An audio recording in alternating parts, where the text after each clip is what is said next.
Entonces, como inicio, recuerdan el programa que habíamos hecho, o bueno, que les fui poniendo para realizar justamente las diferentes respuestas a una función de transferencia a partir del numerador y del denominador, y ya, ¿no? Entonces, con eso obteníamos diferentes respuestas, dependiendo de lo que tuviéramos, necesitáramos, diferentes al impulso, al escalón, a la rampa, dependiendo del sistema, etcétera, etcétera, etcétera. Entonces, ahora lo que quiero que conozcan es Simulink. Entonces, ¿cómo se ejecuta Simulink? Se ejecuta, uh, déjenme silenciar a Luis de Ávila, que se escucha demasiado. Ya, entonces, bien, entonces, ¿cómo se ejecuta Simulink? Pues hay que nada más poner como tal Simulink en el command window y ejecutar. Entonces eso va a hacer que se abra en automático Simulink. Y entonces lo que quiero que ahora veamos es justamente cómo hacer el mismo programa y otras cosas más que vamos a necesitar para el tema que viene, que ya es el lugar geométrico de las raíces. Cómo poder manejar Simulink para que todo esto, y también MATLAB, vamos a ver los dos, para que podamos obtener ventajas de cada uno y sea mucho más fácil la visualización de este tema. Entonces, les aparece esto, en este caso les tienen que dar aquí en este primero que es modelo en blanco. Va a cargar.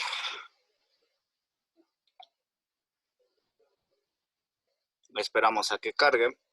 Esto de los tiempos de carga está muy en función de la velocidad y procesador que tienen, la cantidad de ventanas que tengan abiertas y de los procesos que estén en ese momento activos. Entonces, bueno, para algunos puede ser rápido, para otros puede ser lento. Entonces, bueno.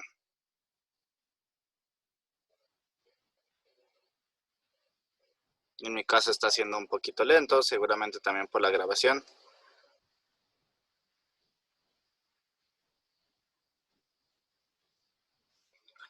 Un poquito mucho, muy lento.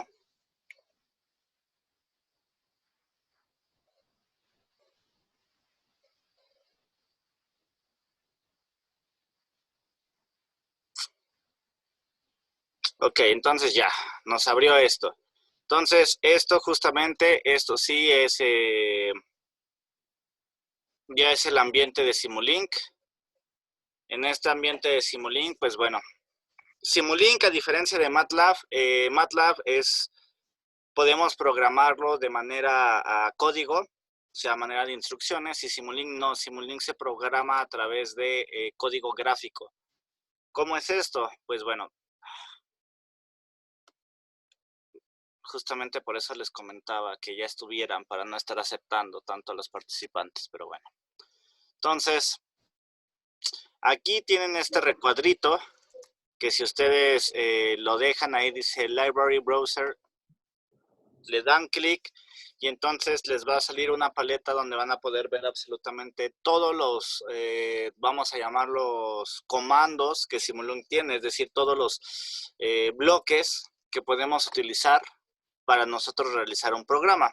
Entonces aquí tenemos un montón de subdivisiones, dependiendo de lo que queramos hacer. Simulink puede hacer inclusive tiempo real. En el tiempo real se utiliza cuando queremos hacer muestras justamente en tiempo real o lo que es aproximado a tiempos de adquisición sumamente pequeños. En mi experiencia, he llegado a través de conexiones inalámbricas, he llegado a trabajar hasta dentro de 10 y 11 milisegundos por muestreo con conexiones inalámbricas. En el caso del tiempo real, bajó a 4 milisegundos cuando trabajé con un poco de tiempo real. Entonces, pues dependiendo justamente qué es lo que se necesite o qué tanta precisión se quiera, pues bueno, se puede o no utilizar esto, pero claro, cuesta. Bien, entonces vamos a irnos a esta parte que son los bloques básicos de uso común y donde podemos ver varios, como por ejemplo constantes, podemos ver ganancias, podemos ver integradores, bueno, podemos ver esto que son los buses, podemos ver los scopes, podemos ver suma y bueno, básicamente estos son los básicos. De aquí voy a agarrar este. Nada más tienen que dejarle el clic sostenido y arrastrarlo hasta la parte de blanco.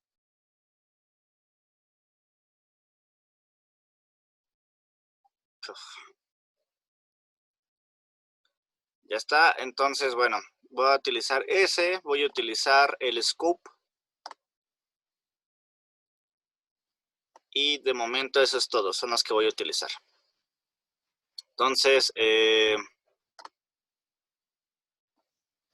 también voy a utilizar una constante. Entonces les digo para qué.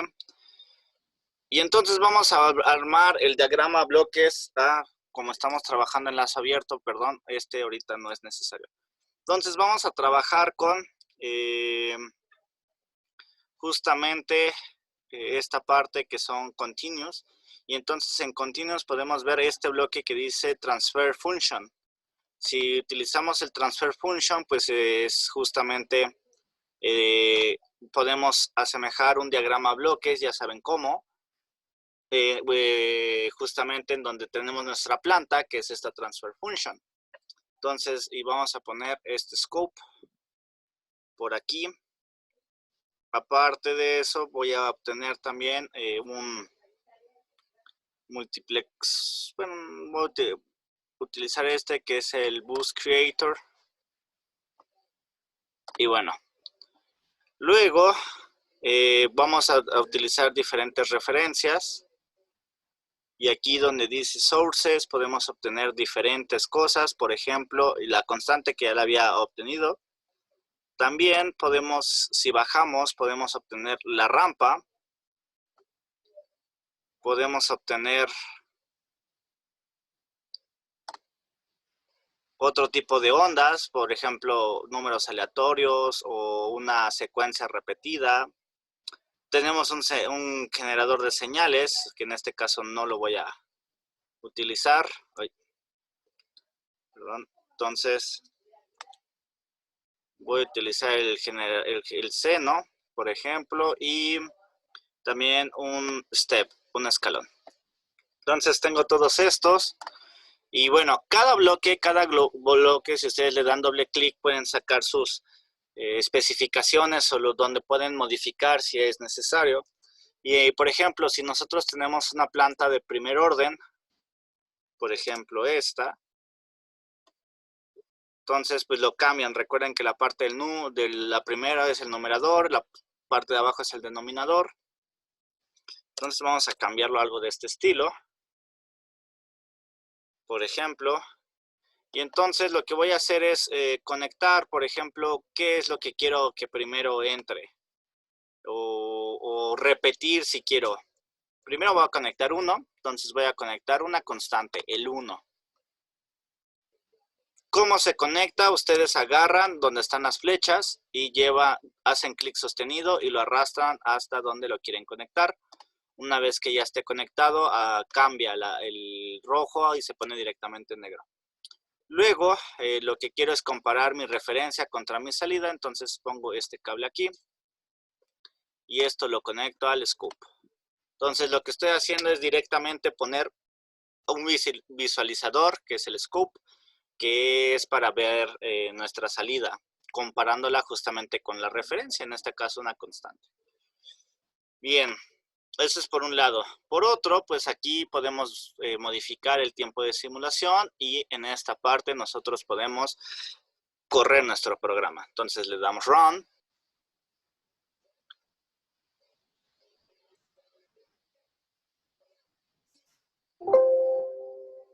Y cuando tengan ese sonidito, quiere decir que ya acabó. Le damos doble clic al scope.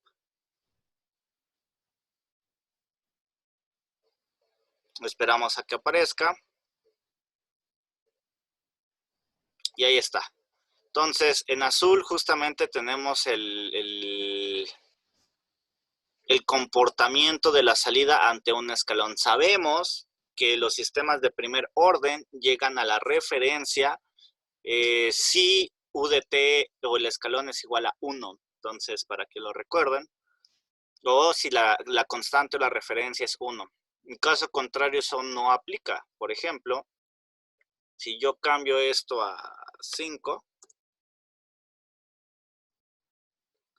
entonces vuelven a correr. Antes, bueno, podemos modificar el tiempo. Vimos que la respuesta era corta. Lo voy a modificar a 5 segundos, a ver cómo se ve. Corremos el programa y ahí está. De hecho, lo podemos cortar inclusive a 2. Pero bueno, entonces, perdón, ahí me equivoqué. Sabemos que los sistemas de primer orden dependen mucho de esta constante.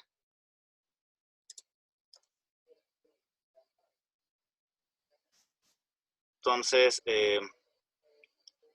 si nosotros lo corremos, pues podemos ver justamente que depende el sistema de primer orden. En el pasado, como puse las constantes adecuadas, pues sí salió, pero en este caso, al cambiar las constantes, pues vemos que si no es exactamente 1 la referencia o un valor como la amplitud que tenemos, pues entonces no, el error en estado estacionario no es 0 y hay una gran diferencia. Si retoman un poco la parte del error en estado estacionario, pues habrá ahí, si recuerdan, una diferencia entre las constantes, dependiendo la referencia. Bien, entonces eso es por un lado. Ahora, ustedes bien podrían repetir el mismo diagrama, seleccionándolo todo, dejando la tecla control apretada y moviendo el cursor y repitiéndolo para cada uno. Voy a repetirlo para cada uno. Puede serse así, pueden ponerle, hay una opción que se llama switches, para ir cambiando como ustedes quieran, eso es de cada quien. Y entonces poder poner diferentes visualizadores. Aquí nada más los arrastro y en cuanto estén alineados con la flecha, cambian solitos y entonces ya está. Tenemos esto de aquí. Entonces, si se dan cuenta, tenemos primero para una constante, para un seno, para una rampa. Por ejemplo, aquí le podemos cambiar alguna cosa de ser necesario. Si queremos inclusive cambiar en dónde empieza esta rampa, en qué parte del tiempo se puede. Por ejemplo, aquí el step comúnmente viene que podemos cambiarle, por ejemplo, la ganancia, ¿no? Aquí con el final value. Pero aquí el step time dice que empieza en 1 segundo. A mí no me interesa que empiece en 1 segundo, sino que empiece en 0. Entonces, lo podemos. Entonces, ya tengo la misma función de transferencia para diferentes entradas, que la mayoría las vimos. Entonces, corremos el programa.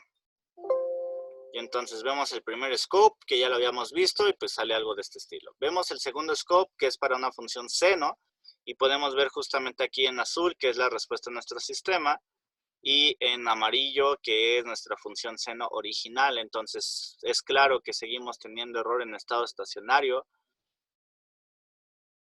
y variante en el tiempo. Además, no es fijo, no es un valor fijo. Podemos ver como aquí el error es pequeño, empieza a hacerse grande, hasta que llega aquí y empieza a disminuir. Cambia justamente el error en estado estacionario. En este caso va a cambiar, bueno, ni siquiera en el error en estado estacionario, porque en una función seno no se tiene. Más bien el error dinámico cambia, ¿no? De esta forma, cambia de una forma sinusoidal, de hecho.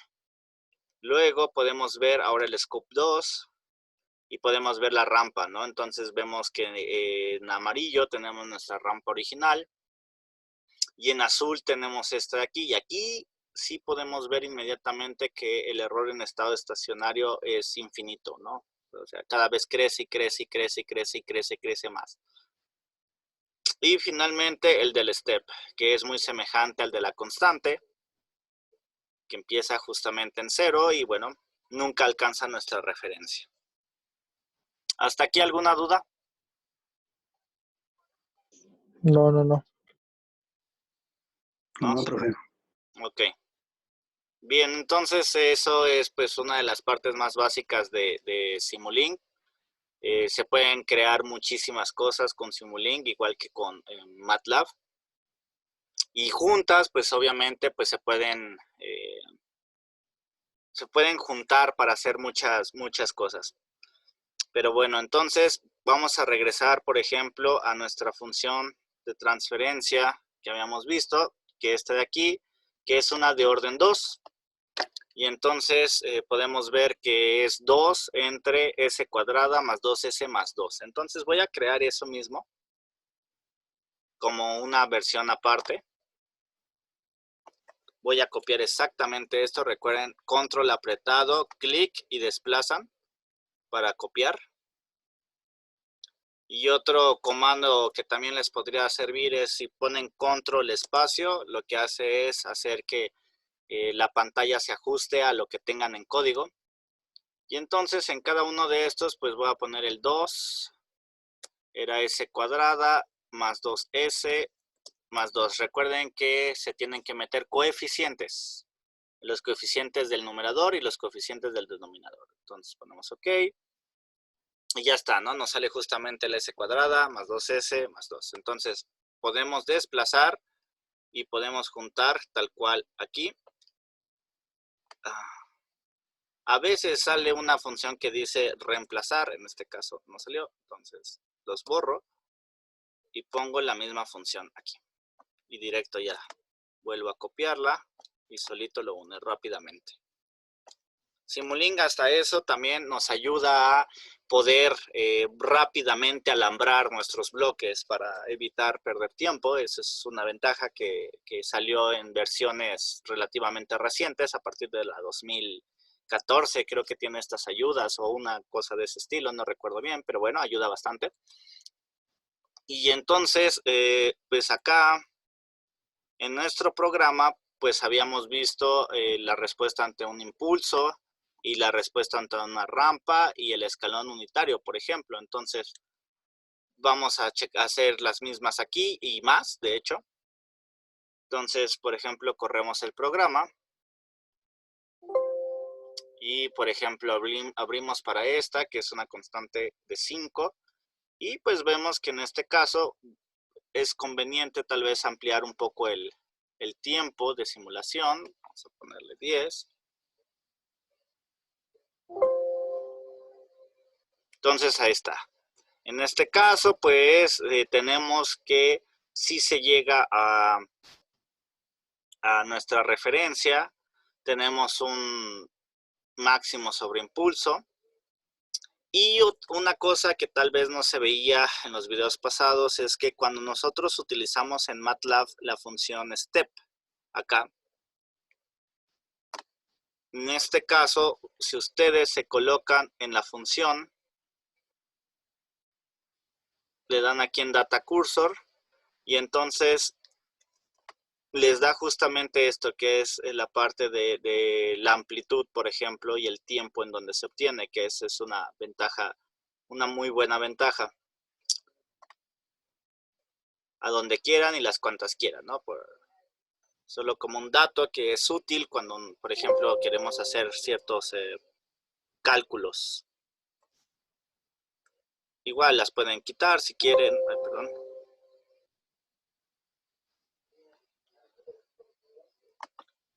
Luego también se ofrecen otro tipo de ventajas. Por ejemplo, si nosotros le damos clic derecho a lo que nos está mostrando,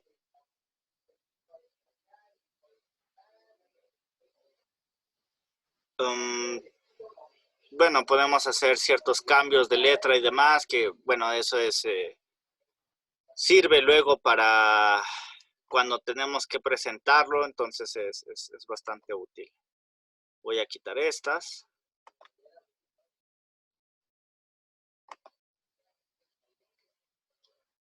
Y bueno, también les quería mostrar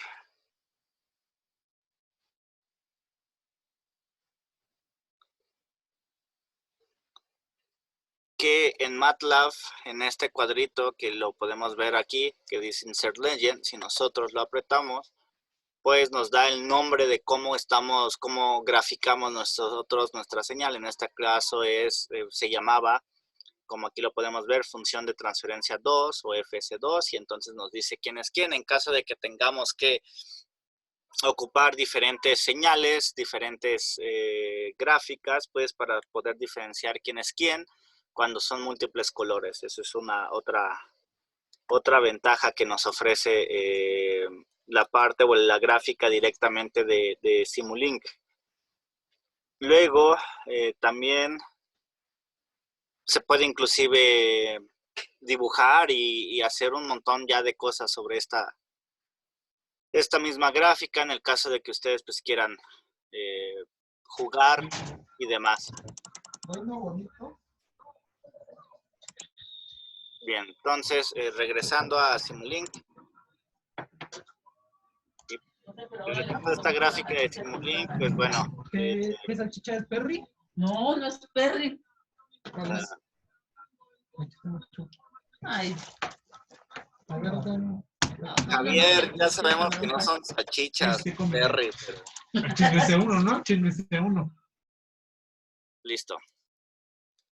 Bien, entonces vamos a comparar, por ejemplo, las mismas dos gráficas. En este caso, lo que voy a hacer es ponerle una constante o abrir esta, que es la del escalón unitario, que es básicamente la misma, y compararlas, por ejemplo, respecto a la de MATLAB. Voy a cerrar las primeras.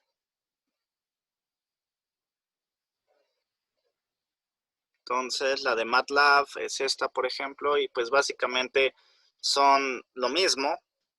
Entonces, bueno, se pueden utilizar cualquiera de las dos si quieren. Entonces, bueno, esta es una forma de obtener también los mismos resultados a través de Simulink. Ahora podemos ver, por ejemplo, cómo se comportan ante una onda seno, por ejemplo, donde podemos ver que la amarilla es la original onda seno y pues nuestro sistema definitivamente tiene un error dinámico bastante grande, que lo podemos ver como un de fase bastante grande, y eso ocurre pues porque aquí en el principio pues podemos ver que hay ciertas acciones exponenciales. Seguramente aquí hay acciones exponenciales, entonces bueno, se producen por eso. Es claro que hay acciones exponenciales porque si nos fijamos aquí en cuando obtenemos en el escalón, sabemos que para un escalón la solución, este tipo de solución es un caso subamortiguado, y al ser un caso subamortiguado, pues entonces tenemos que el épsilon o lo que es el amortiguamiento está entre 0 y 1, y por tanto pues sabemos que tenemos soluciones complejas y al tener soluciones complejas pues evidentemente tenemos ahí senos, cosenos acompañados de exponenciales, que justamente hace que estas oscilaciones se mitiguen. Entonces pues algo muy semejante podemos ver que ocurre en esta. Entonces seguramente por ahí hay efectos exponenciales y después efectos puramente sinusoidales.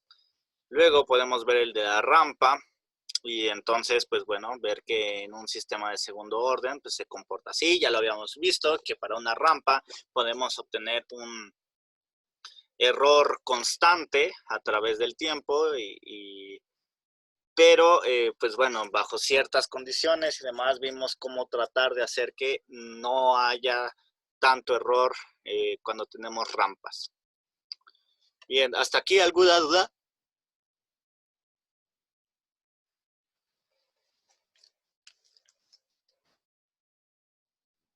Sí, no, tal vez, a lo mejor. No, profe. No. No. Bien, entonces, no sé cuántos de ustedes ya habían trabajado un poco con Simulink. Yo una parte, profe. Muy poco realmente. Ok. Bueno. Entonces, pues bueno, eso es para como la parte como que más básica. La ventaja es que pues ya no tenemos que andarnos preocupando como tal por muchas instrucciones, lo hace relativamente directo. Y bueno, entonces la otra parte que me importa es que ahora sí, bueno, voy a guardar este programa como un complemento justamente de la vez pasada. Lo voy a guardar.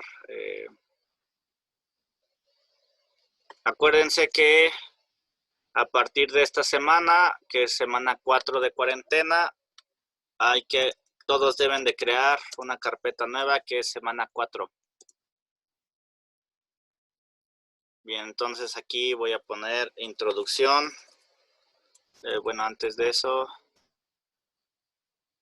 nos quedamos en la 3. Lo último que hicieron fue la 14. Entonces, aquí en la 4 será tarea 15, introducción, Simulink.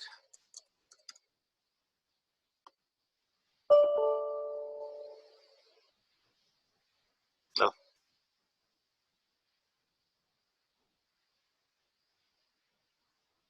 Me dice que el nombre está mal.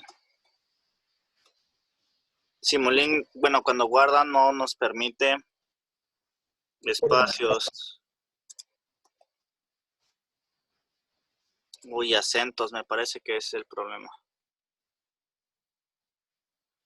Sí, ya está. Bien. Entonces eso es por una parte. Por otra parte, voy a crear un nuevo archivo.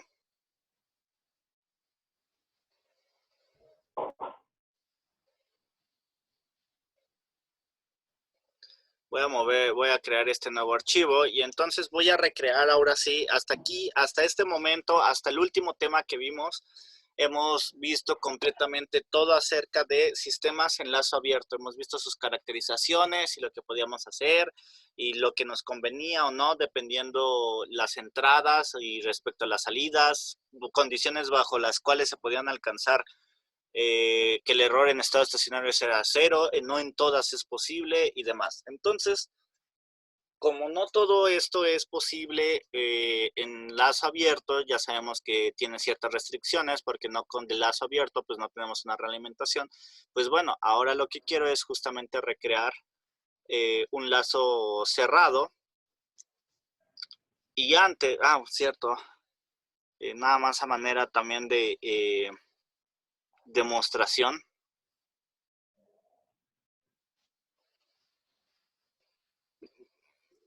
Del criterio de estabilidad de Routh-Hurwitz.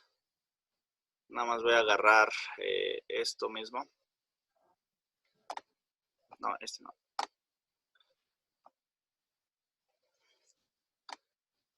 Sí, sí, hay algo importante acerca del criterio de estabilidad de Routh-Hurwitz. Nosotros habíamos visto que el criterio de estabilidad de Routh-Hurwitz nos permite ver si un sistema es estable o no es estable, ¿no? La pregunta ¿es estable o no es estable ante qué? ¿O ante quiénes? O sea, por ejemplo, voy a abrir aquí esto, ¿no?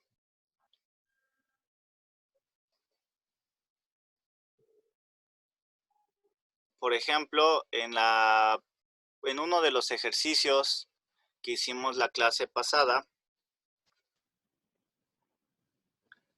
retomando el apunte, pues veíamos, por ejemplo,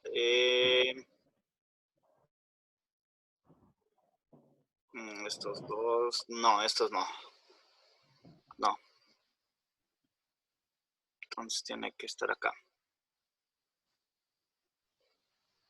Veíamos justamente la parte de las familias, Entonces veíamos que este polinomio S cúbica más AS cuadrada más BS más C, para que fuera estable necesitábamos que C estuviera entre estos valores, que fuera mayor que 0, que fuera menor que la multiplicación de A por B, y también habíamos ahí dicho que se requiere que A fuera mayor que 0, que era esta condición de acá.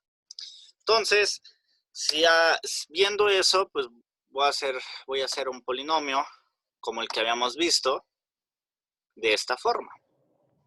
Es decir, S cúbica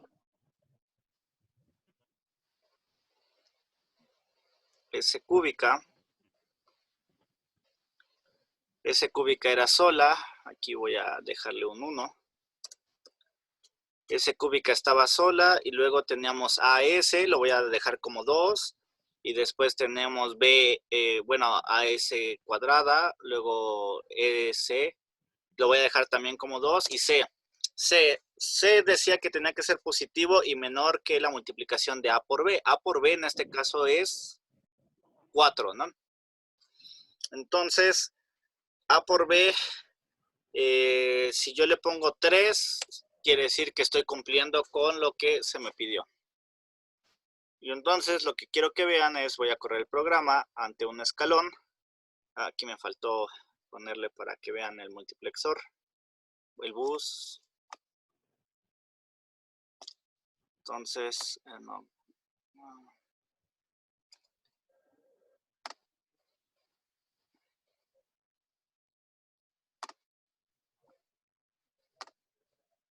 Lo conectamos y entonces voy a correr el programa. Pero me faltó un poco de tiempo.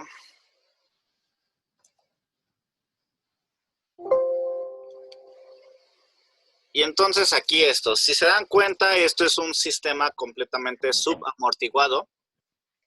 Entonces, pero aún así, aunque no alcance nuestra referencia, pues es un sistema estable, ¿no? Porque al final de cuentas, el sistema pues oscila, sí, claro, pero en algún tiempo se estabiliza o converge más bien a un valor. Entonces este valor pues hace que nunca se vuele al infinito ni nada de eso. Entonces, si yo cambiase esta referencia por cualquier otra, por ejemplo, ya sea el step o no sé, por ejemplo, inclusive voy a poner la sinusoidal. Esto no, esto lo voy a cerrar ya. Voy a poner la sinusoidal, por ejemplo.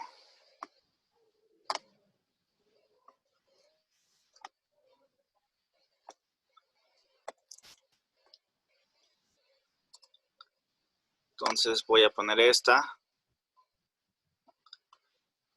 Y recuerden que, pues bueno, el seno, pues tiene ahí, habíamos visto que el comportamiento sinusoidal se debe a puede ser que haya ahí cosas que se llaman marginalmente estables, pero entonces vemos cómo aún así el sistema trata de seguir ese seno y no se va al infinito, o sea, no empieza a oscilar así como drásticamente.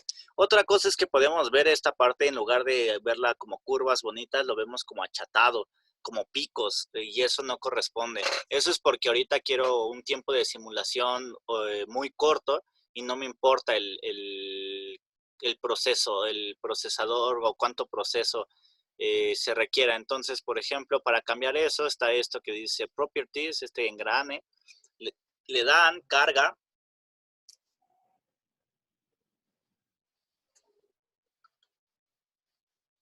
Como siempre, esperan a que cargue. Y entonces, para cambiarlo, lo voy a cambiar aquí a Fixed Step. Y lo voy a poner un método de integración, el que sea Euler. Y en Additional Steps, en lugar de Fixed Step Size, le voy a poner algo así como 0.001, que es el paso de integración. Y entre más pequeño sea, pues más fina va a ser nuestra gráfica. Le ponemos OK. Si se dieron cuenta, tardó más. Y ahora sí, ya no vemos esos picos. Entonces, justamente, pues es dependiendo qué tanto quieren que se tarde el procesamiento, qué sacrifican o qué no. Entonces, bueno, Si nosotros le metemos cualquier entrada acotada, recuerden, acotada, quiere decir acotada, pues que no se va nuestra entrada al infinito, el seno no se va al infinito, es acotado, un step no se va al infinito, una constante no se va al infinito, tienen valores constantes.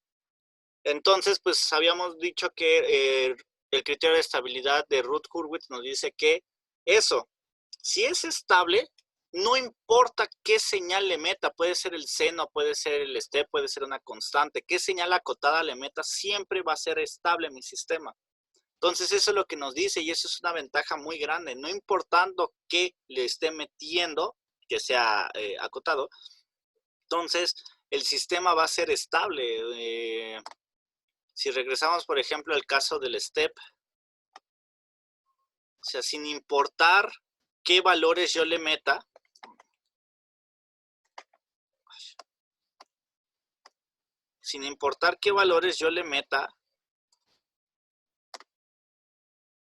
qué valores del step, claro, yo le meta, pues mi sistema nunca se va a ir al infinito, siempre va a ser estable, que es la definición que habíamos visto de momento, o siempre va a converger a un valor. En este caso, pues esto, ¿no? Inclusive si yo le cambio el valor aquí en lugar de 1, le cambio a 10, por ejemplo, y lo vuelvo a correr.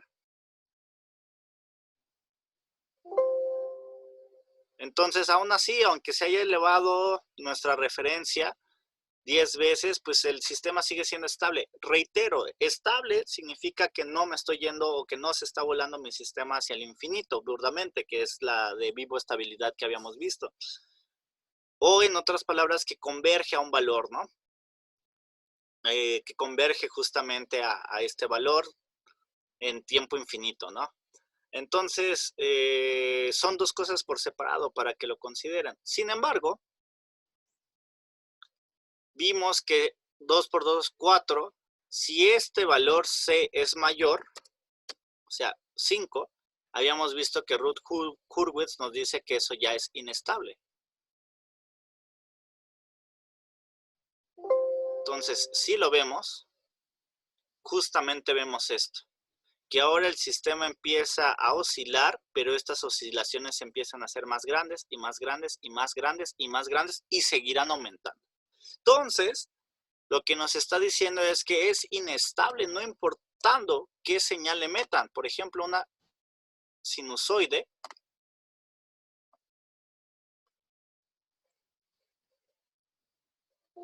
lo vemos y lo pasa lo mismo, ¿no? Entonces ya no trata de seguir ni siquiera la señal. Igual empieza a hacerse más grande y entonces decimos que el sistema es inestable. Entonces, bueno, voy a reiniciar nuevamente